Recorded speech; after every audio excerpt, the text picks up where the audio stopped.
It always begins in a way you can't quite explain. One day, the air around certain people changes. A friend's warmth cools into politeness. A familiar smile feels forced. The conversation shortens by one sentence each time. You tell yourself it's nothing, but your body knows before your mind does. Something has shifted, and it hurts because it's not loud. It's quiet. It's the kind of rejection that hides in tone and timing, too soft to confront, too sharp to ignore. You start tracing your steps backward, searching for a moment, a word, a reason. But there isn't one. That's what makes it cruel. The withdrawal isn't about what you did. It's about what your presence awakens. Jung once wrote that the soul speaks through tension. When someone can't face themselves, they often start pushing away the people who make them see. And perhaps, without meaning to, you've become that mirror. The mirror that shows them what they no longer want to hide, what they haven't healed, what they can't yet love in themselves. So they turn the other way, convinced that the distance will bring relief. But the truth is, they're not avoiding you. They're avoiding the part of themselves your existence reflects. And you, standing there in the silence, mistake their avoidance for your fault. But it isn't. Sometimes you don't lose people. You just stop fitting the version of you they could handle. Stay with me, because by the end of this reflection, you'll understand why your light feels like a threat to those still at war with their own shadow, and how that knowledge can set you free instead of making you smaller. At first, it feels personal. You replay the distance in your mind like a broken record. Maybe you were too quiet, too honest, too confident. You twist every memory trying to find the moment you became too much or not enough. But nothing explains the shift, because it's not about what you did, it's about what you represent. Most people walk through life avoiding mirrors that reflect their insecurities. When you appear grounded, they feel the imbalance within themselves. When you speak with conviction, they hear the echo of their own silence. Your presence becomes a trigger, not because it's wrong, but because it's rare. Jung said that the things we cannot accept in ourselves, we will project onto others. And projection always finds a target, usually someone whose presence stirs the truth we're not ready to face. That's why kindness can attract resentment, and authenticity can attract envy. You don't need to do anything extraordinary to activate someone's shadow. You just need to be. Your calm can feel like a judgment to someone addicted to chaos. Your boundaries can look like rejection to someone who confuses love with control. Your freedom can seem arrogant to someone still trapped in their own cage. They see you through the filter of their unhealed story, and then they start rewriting yours. Slowly, you become the villain in a story you never asked to be part of. But once you see it clearly, you stop taking their emotions as proof of your guilt. You realize that hatred, envy, even mockery are often love in disguise, distorted by shame. They want what you've found but haven't yet learned how to claim. This understanding doesn't make you immune, but it does make you free. You stop shrinking to avoid being misunderstood, because your job was never to manage their projections, only to recognize them. Once you do, the game ends, and what remains is peace, quiet, steady, earned. If this reflection resonates with you, subscribe and stay connected. Thank you for being here. Psychology calls it projection, but Jung saw something deeper. A sacred attempt of the psyche to show us what we refuse to see. The mind is built like a labyrinth.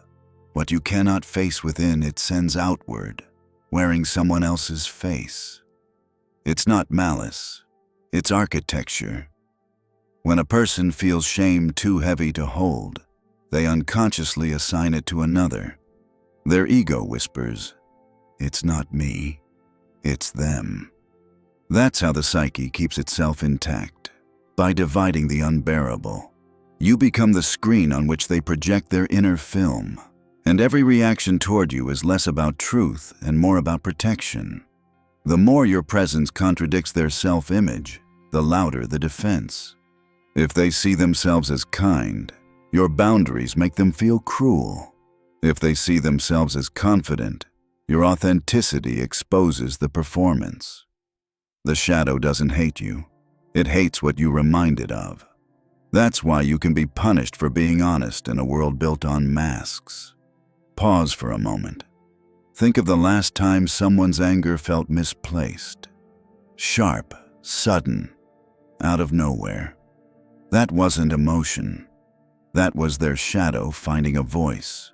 Jung said that until we make the unconscious conscious, it will direct our lives, and we will call it fate. Every conflict you face is a mirror trying to introduce you to a truth too long avoided, in them or in you. But here's the paradox. When you fight projection, it grows stronger. The more you defend yourself, the more you validate their illusion. Because the ego feeds on resistance. It wants you to argue, explain, prove, to keep the story alive. The only thing it cannot process is stillness. That's why silence feels threatening to the unconscious. When you stop participating in their story, the mirror stops moving, and all that's left is what's real. This is where awareness begins, not in speaking, but in staying. The moment you stop trying to convince, you step out of the projection entirely. You become the observer instead of the actor. And in that quiet seat, you reclaim what the ego fears most: sovereignty over your own peace. To truly understand why people's energy turns against you, you must look beneath behavior, into the emotional architecture that shapes it. Jung believed that every adult reaction is a child's wound wearing grown-up language. Somewhere in each of us lives the echo of the first rejection, the moment love became uncertain, conditional, or withdrawn. That echo doesn't fade. It hides. It builds patterns, teaches the psyche what to expect, what to fear. This is what Jung called the mother complex, not about one person, but the emotional imprint of how love once felt. When love was unstable, your nervous system learned to associate closeness with danger. So now, when someone meets a person who carries calmness, strength, or emotional clarity, their unconscious remembers the imbalance. Your steadiness reminds them of what they lost. Your boundaries awaken the memory of control. Your kindness revives the ache of neglect. They don't see you. They see the ghost of their first disappointment. This is how the psyche repeats itself. Through repetition, compulsion, the hidden drive to recreate the original wound in new forms until consciousness finally breaks the pattern. That's why you attract both admiration and resentment from the same people. To the conscious mind, they're drawn to your stability. To the unconscious, they need you to play the same role that once hurt them, so the story can feel familiar again. And when you refuse to play it, when you stay calm instead of defensive, honest instead of performative, you break the unspoken contract. The unconscious panics because it no longer recognizes the script. It needs chaos to feel safe, so it creates it. The more you embody peace, the louder their projections become, not because you're wrong, but because you're disrupting the emotional ecosystem they've always lived in. This is the paradox Jung warned about. Awakening doesn't just bring light. It disturbs everything built on shadow. To them, your presence feels like exposure, a reminder that healing demands change, and change demands death of the old self. Most people would rather keep their wounds than face that funeral, so they run. They reject the mirror. but not because they hate you, because your stillness threatens the survival of their illusion.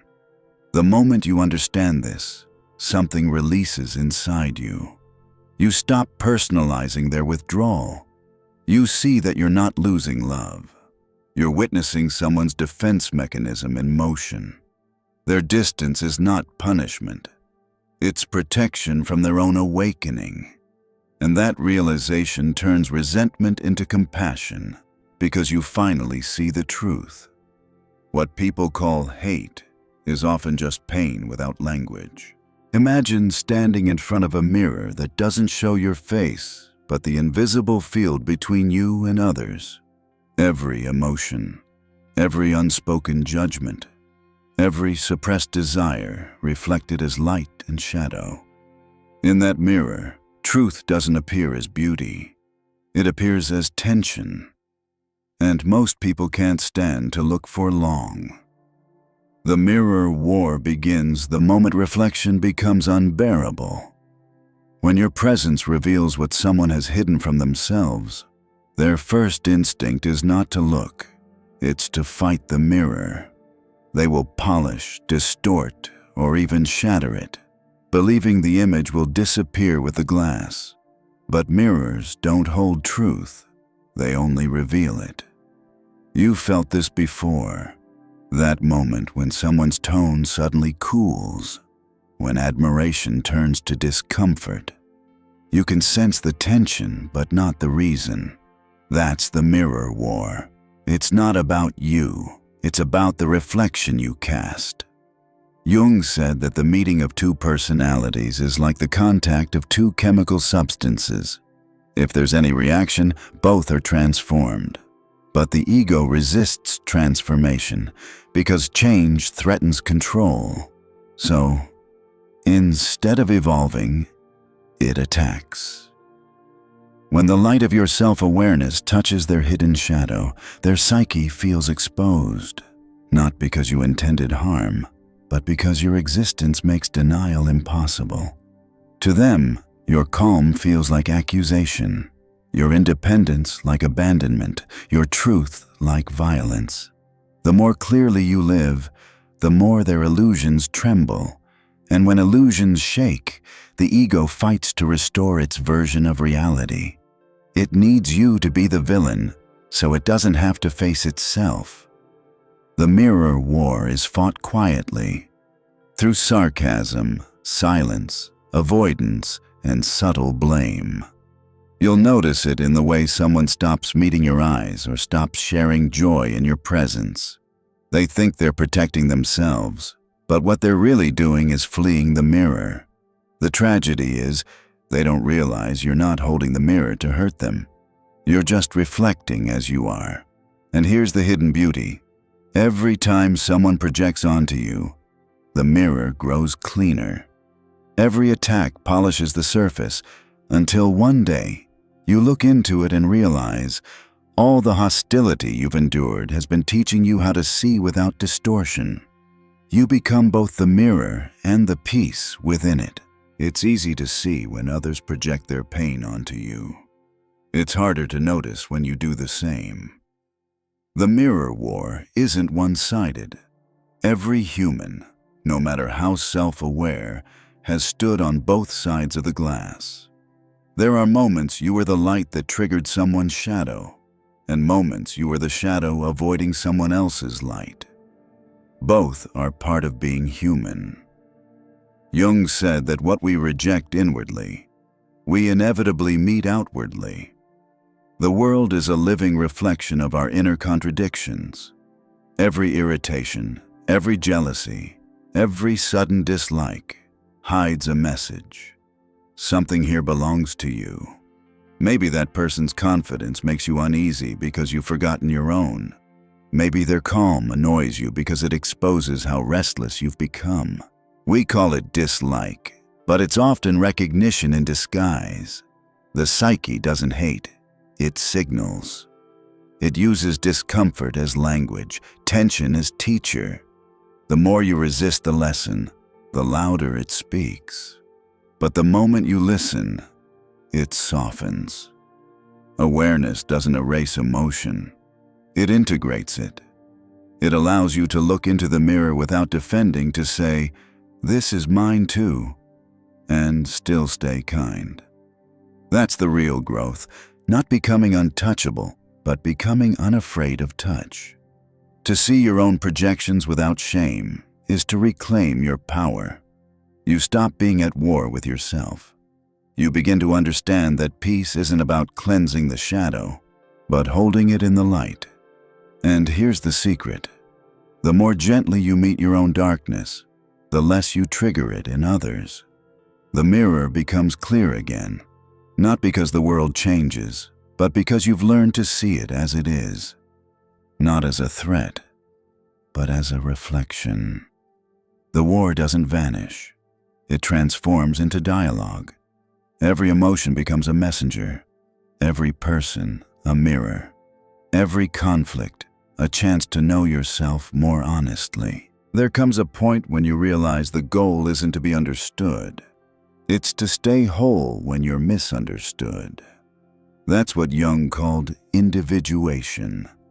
The process of returning to yourself while the world projects its stories onto you. You begin to see that every judgment is just an X-ray of someone's unseen pain. Every accusation, every rejection, every withdrawal reveals not who you are, but what others have yet to accept in themselves. Once you see that, your language changes. You stop asking, "Why do they hate me?" and start asking, "What are they showing me?" That shift turns chaos into curriculum. It transforms life from punishment into practice. Jung said that every confrontation with the shadow, whether our own or another's, is a call to awareness, an invitation to stay awake where the world wants you asleep. You start to notice that silence isn't emptiness, it's intelligence. That not every conflict needs your voice, some just need your stillness. So when someone withdraws, you no longer chase an explanation. You hold space. You let their story unfold without trying to edit it. And in that patience, your energy returns to you.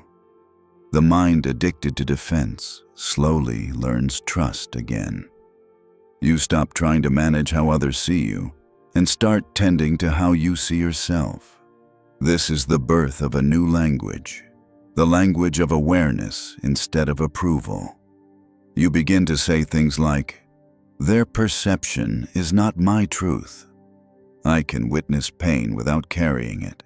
I can love without losing myself."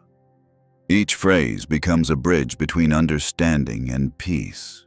Each one rewires your nervous system to choose presence over performance. This is not spiritual detachment. It's psychological maturity, the calm that comes from knowing you can observe projection without feeding it. You realize that the most powerful response is often no response at all. Not silence of avoidance, but silence of mastery, the kind that hums with self-respect. Because awareness isn't passive, it's an active peace. The kind of peace that doesn't need to prove it exists. That's what it means to be awake in a sleeping world.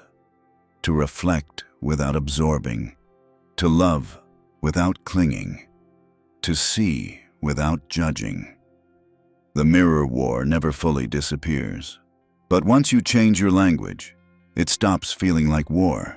It becomes a dialogue between light and shadow, between you and the world, between who you were and who you're becoming. Awareness means little without practice. To live consciously inside the mirror war, you must train your nervous system to remain calm when the world around you reacts. Start small.